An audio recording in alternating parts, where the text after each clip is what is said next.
عزيزي المشاهد، ادعمونا بالضغط على اشتراك وفعل الجرس ليصلك كل جديد واضغط على جيم، وشكرا لكم. مشاهدينا الكرام، السلام عليكم ورحمة الله تعالى وبركاته.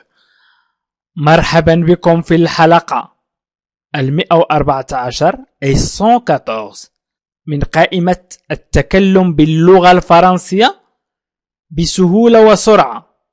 إذا مشاهدينا الكرام، نحن دائما نتكلم عن طريقة التكلم باللغة الفرنسية وإنتاج جمل، وسأقدم لكم الحوارات بعد مدة قصيرة. يعني سأقدم لكم العديد من الفيديوهات الخاصة بالتكلم باللغة الفرنسية، لأن أغلبية المشاهدين يطلبوا طريقة التكلم باللغة الفرنسية، وأيضا كيفية إنتاج الجمل، وأيضا كيفية إنتاج الفقرات والتكلم مع الآخرين، سواء في العمل أو في المنزل أو في الشارع. إذا سأبدأ الدرس مشاهدينا الكرام بالجملة الأولى.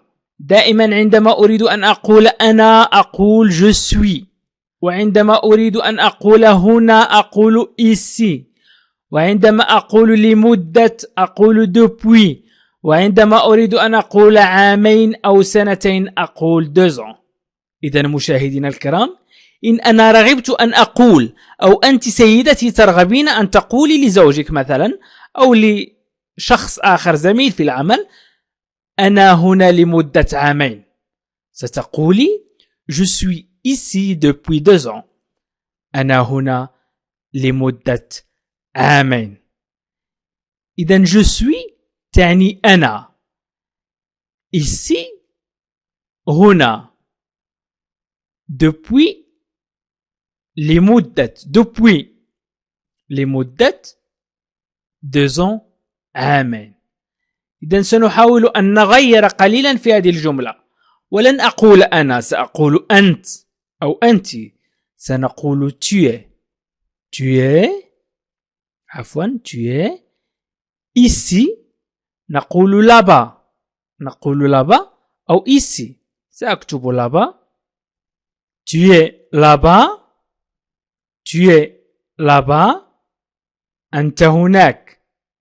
tu es là-bas، أنت هناك. أو je suis là-bas، أنا هناك، je suis là-bas. أو il est là-bas، هو هناك. أو il est ici هنا. il est ici، هو هنا. أو يمكن أن نقول il est partout أي في كل مكان. il est partout أي في كل مكان. أو يمكن أن نقول nous sommes ici، نحن هنا. nous sommes ici، نحن هنا. إذن يمكن أن تغيروا في الجملة كما تشاءون. مثلا nous sommes ici depuis 2 ans. nous sommes ici depuis 2 ans. نحن هنا منذ عامين أو لمدة عامين. منذ depuis 2 ans، منذ سنتين أو لمدة سنتين. إذن سواء تستعمل je suis ici، tu es ici، il est ici، nous sommes ici، vous êtes ici، ils sont ici. يعني أنا هنا، أنت هنا، أو أنت هنا، هو هنا، وما إلى غير ذلك. يمكن أيضا إن كنت تريد أن تقول مثلا لغتي الفرنسية ليست جيدة جدا مثلا، أو لغتي الإنجليزية ليست جيدة مثلا. إذن لغتي الفرنسية سنقول mon français. يقولون فقط mon français n'est pas très bon. mon français n'est pas très bon. mon français. لغتي الفرنسية أو فرنسيتي، نقول في اللغة العربية لغتي الفرنسية، نقول فرنسيتي. n'est pas ليست، أو هي ليست، très bon جيدة، très جدا. إذن mon français n'est pas très bon. mon français n'est pas très bon. يمكن أيضا أن تقول ton français n'est pas très bon. ton أي فرنسيتك أو لغتك الفرنسية. ton français n'est pas très bon. أو son français n'est pas très bon. لغته الفرنسية ليست جيدة جدا. son français n'est pas très bon. أو مثلا لديك ابتسامة جميلة جدا أو لديك ابتسامة جميلة جدا أو لديكم ابتسامة جميلة جدا. سنقول vous avez un très beau sourire. vous avez un très beau sourire. vous avez لديكم، ولكن هنا سأستعمل أسلوب الأدب وأتكلم مع شخص واحد وسأقول لديك un très beau sourire. sourire ابتسامة. un très beau أي جميلة جدا.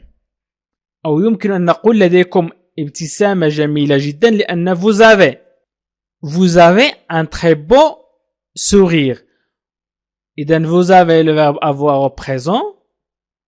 un très beau sourire الابتسامة. يمكن أيضا أن نقول j'ai. هنا لا نقول je suis، نقول j'ai un très beau sourire. لدي أنا ابتسامة جميلة. لدي أنا ابتسامة جميلة. لديك أنت أو لديك أنت. tu as un très beau sourire. tu as un très beau sourire. tu as un très beau sourire. لديك أو لديك un très beau sourire. حاولوا أن تكتبوا هذه الجمل في التعليق. حاولوا أن تكتبوا الجمل في التعليق. je suis ici depuis 2 ans. mon français n'est pas très bon. vous avez un très beau sourire. يعني حاولوا أن تكتبوا هذه الجمل لكي تستفيدوا أكثر. tu as un très beau sourire. il a مثلا il a نحذف اس. il a un très beau sourire. مثلا أسأل شخص ما هل يمكنني أن أفيدك. je peux vous renseigner. je peux vous renseigner. je peux vous renseigner.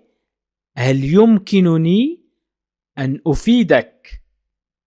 je peux vous renseigner. هل يمكنني أن أفيدك. إذن je peux vous renseigner أن أفيدك. هل يمكنني أن أفيدك. سأطرح السؤال ب3 طرق. الطريقة الأولى هو je peux vous renseigner. أو سأقول peux-je. يمكن أن أقول peux-je vous renseigner. أو est-ce que.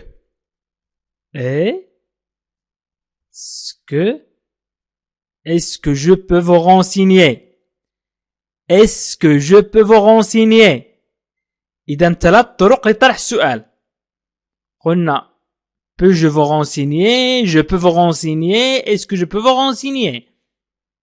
هل يمكنني أن أفيدك. vous renseigner.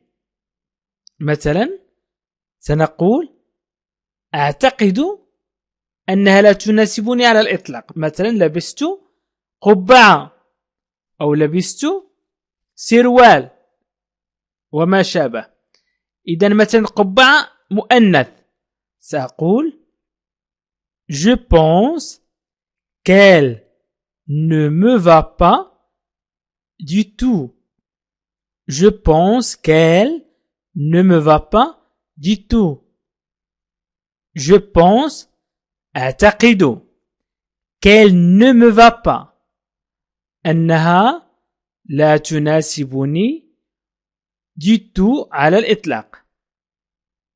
إذن je pense qu'elle ne me va pas du tout.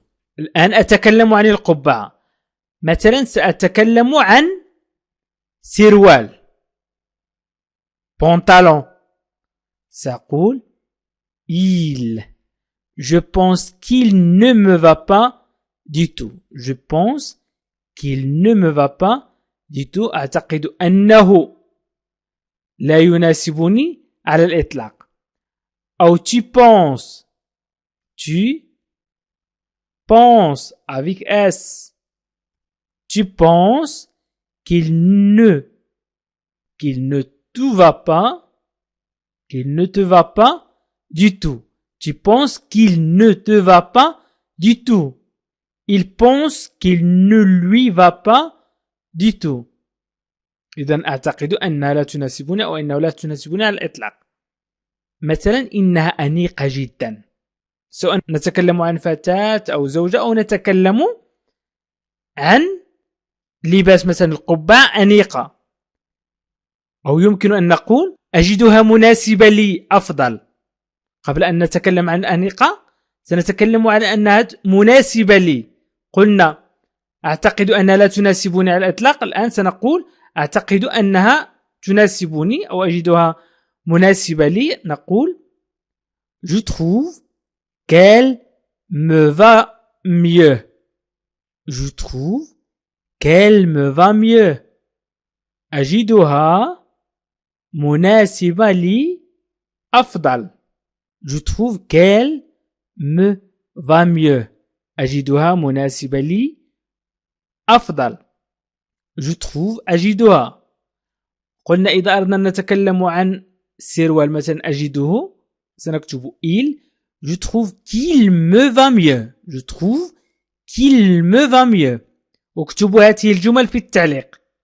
اكتبوا هذه الجمل في التعليق لكي أعرف مدى اهتمامكم بالدرس. Je trouve qu'il me va mieux. Je trouve qu'il me va mieux. الآن سنتكلم عن أنها أنيقة أو أنه أنيق. Elle est très élégante. إنها أنيقة جدا.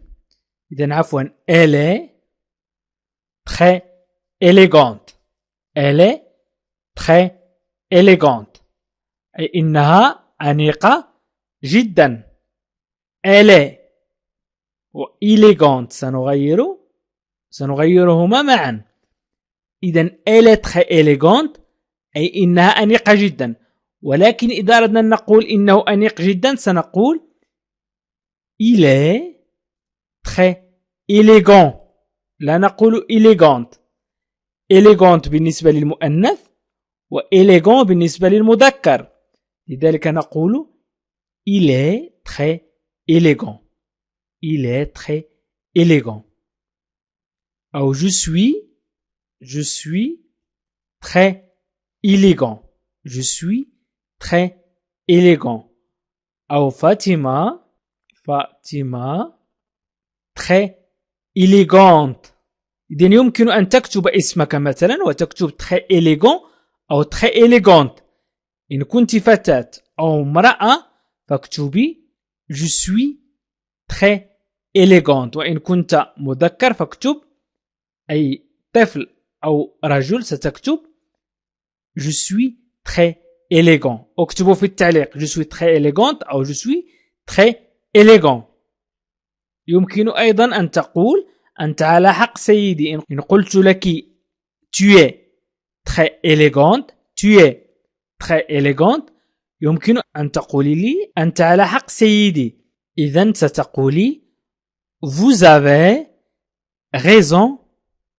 مثلا monsieur vous avez raison monsieur. أو أنا سأقول لك vous avez raison madame. Vous avez raison madame أو mademoiselle. Vous avez raison madame أو vous avez raison mademoiselle. أنت على حق سيدي أو أنت على حق سيدتي. Vous avez raison madame أنت على حق سيدتي. Vous avez raison madame أو vous avez raison monsieur. Vous avez raison monsieur أنت على حق سيدي. Vous avez يمكن أن نغيره وأقول j'ai raison madame. j'ai raison madame أنا على حق سيدتي. أو tu as raison madame أنت على حق سيدتي، أو il a raison madame. مثلا il a raison madame هو على حق سيدتي. يمكن أيضا مثلا كنت أريد أن أشتري قبعة وكانت تناسبني، سأقول bon je la prends. bon je la prends. حسنا آخذها. لا هنا تعود عليها هي القبعة. bon je la prends. bon je la prends. حسنا آخذها. إذن سأقرأ الجمل بسرعة، الجمل التي قمت بتركيبها. إذن je suis ici depuis 2 ans. Mon français n'est pas très bon. Vous avez un très beau sourire. Je peux vous renseigner. Je pense qu'il ne me va pas du tout. Je trouve qu'elle me va mieux. Je trouve qu'elle me va mieux. Elle est très élégante. Elle est très élégante. Vous avez raison, madame. Ou vous avez raison, monsieur. Bon, je la prends. bon je la prends. مشاهدينا الكرام، شكرا لكم على متابعة هذا الدرس، وأطلب منكم فقط أن تشاركوا الجميع هذا الفيديو بالضغط على بارتاجي أو مشاركة، وستجدون الفيسبوك أو تويتر أو الواتساب، وشاركوا هذا لكي تعم الفائدة مع أخوانكم وأصدقائكم وأحبابكم. وأيضا يمكنكم مشاهدينا الكرام متابعة برنامج تعلم اللغة الفرنسية في 3 أشهر بالضغط على الروابط أسفل الفيديو في خانة الوصف وفي خانة التعليق، أو الضغط على إي وسط دائرة في على الفيديو على الجهة اليسرى وستجد جميع قوائم تعلم اللغة الفرنسية في 3 أشهر، أو الضغط على لا لونغ فرونسيز وهي أسفل الفيديو وهو اسم القناة. وشكرا لكم، وإلى لقاء آخر في فيديو آخر إن شاء الله. عزيزي المشاهد، ادعمونا بالضغط على اشتراك وفعل الجرس ليصلك كل جديد، واضغط على جيم، وشكرا لكم.